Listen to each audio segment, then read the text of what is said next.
Invisible Red by Taong Sorbetes. May kabilisan ng pagmamaneho ni Mr. Cruz sa kanyang kotse habang binabagtas ang kalsadang patungo sa kanyang pinagtatrabahuhan. Mahuhuli na kasi siya sa kanyang meeting na kung saan ay nandoon din ang kanyang boss. Ito na sana ang pagkakataon niya upang magpakitang gilas, pero mukhang mabubulilyaso pa ito.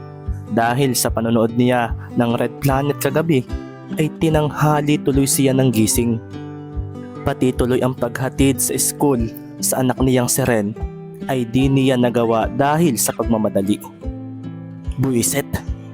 Bulalas niya sabay hampas ng malakas sa manibela ng kanyang sasakyan.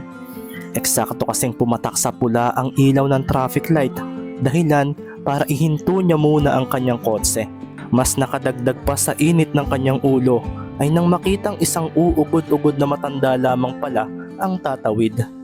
Gusto na nga sana niyang paandarin ang kanyang sasakyan, pero naisip agad niyang baka matikitan siya ng enforcer.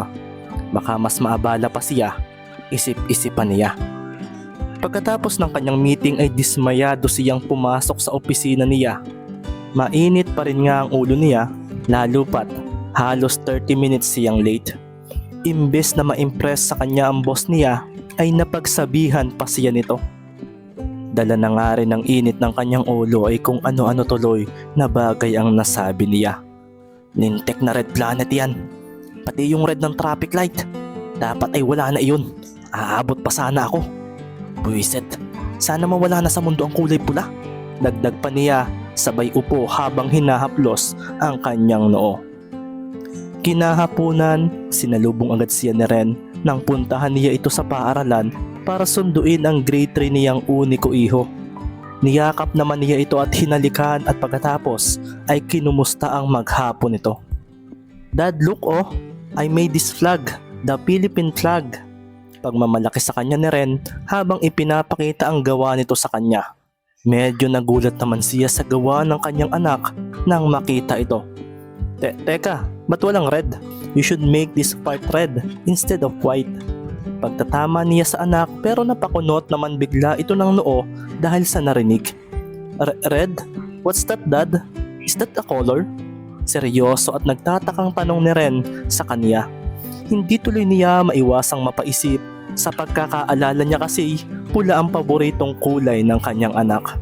Natawa ng bahagya si Mr. Cruz. Gutom ka na siguro, no? Tara na at we will eat, sabi niya sa anak at pagkatapos ay agad silang nagpunta sa Greenwich para kumain. Kinabukasan, muntik na naman siyang mahuli sa trabaho dahilan para hindi na rin niya maihatid ang anak niya sa school. Medyo napadali naman ang kanyang biyahe dahil hindi siya napapatigil sa mga tawiran na hindi na niya pinansin kung bakit. Basta ang mahalaga sa kanya ay makarating agad siya sa kanyang opisina. Nasa kalagitnaan na siya ng kanyang trabaho bago magtanghali ng isang importanteng tawag mula sa kanyang asawa ang iniabot ng kanyang sekretarya. Hello Han, pambungad niya sa telepono. Han, nandito ako ngayon sa ospital. Naiiyak namang sagot ng misis niyang si Paula. Bigla naman agad siyang nakaramdam ng kaba nang marinig iyon.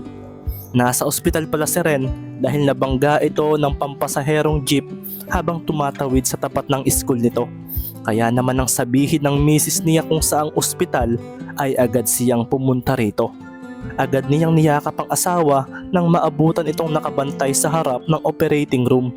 Umiiyak ito dahil sa sitwasyon ng anak. Paanong mababangga si Ren? Di ba may mga enforcer tayo o traffic light sa harapan ng kanilang school? Tanong agad niya sa asawa. Oo nga Han, pero hindi naman natin pwedeng patigilin ng mga sasakyang dumaraan. Anong hindi? Di ba may red light para sa stop? Nagtaka ang asawa niya sa kanyang sinabing iyon. Parang may narinig itong di nito maintindihan.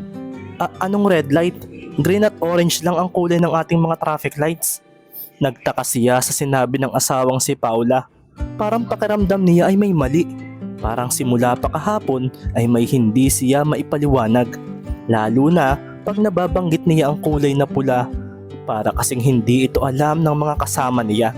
Naalala niya rin bigla ang pagmamaneho niya sa daan na tila di siya napatigil dahil sa stoplight. May mangilan-ngilan ring mga aksidente siyang napansin at karamihan ay sa mga crossing. Napailing siya bigla.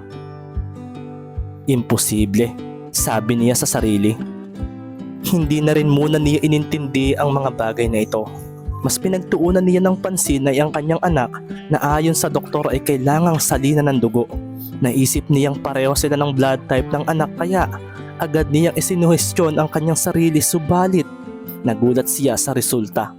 Pati na rin ang doktor na sumuri sa kanya. Mr. Cruz, anong klaseng dugo ang mayroon ka? This is my first time to encounter this kind of blood color. Pagtataka ng doktor, pero mas nagtaka siya dahil normal lang naman ang kulay ng kanyang dugo. Pula. Dok, anong ibig ninyo sabihin? Pula naman talaga ang kulay ng dugo natin. Napailing ang doktor. Maybe I should observe your condition too. Brown ang kulay ng dugo natin. Ang pulang sinasabi mo ay hindi ko pa napapag-aralan. Kaya dapat ka rin munang makonfine dito for observation. Anong pinagsasabi ninyo? Pula ang kulay ng dugo natin. I'm sorry Mr. Cruz, but I should do this. Bigla siyang tinurukan ng pampatulog ng doktor habang paulit-ulit nitong sinasabi ang mga salitang walang kulay na pula, walang kulay na pula, walang kulay na pula, walang kulay na pula. Napamulat siya mula sa pagkakatulog nang gisingin siya ng kanyang sekretarya. Sir, are you okay? Tanong sa kanya nito. Agad naman siyang tumingin sa paligid. Malakas din ang kabog ng kanyang dibdib dahil sa panaginip niya na akala niya ay totoo. Sumisigaw kasi kayo sir, dagdag pa ng kanyang sekretarya.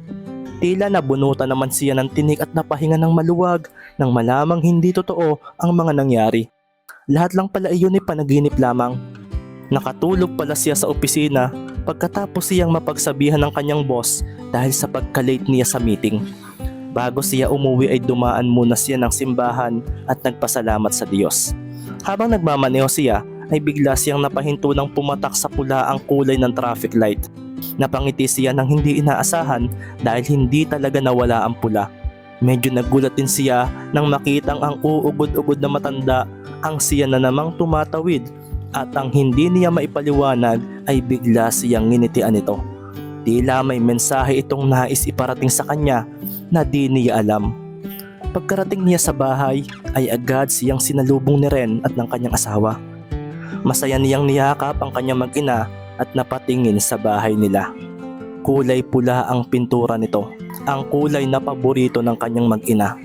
Ang kulay na napag-initan niya kaninang umaga.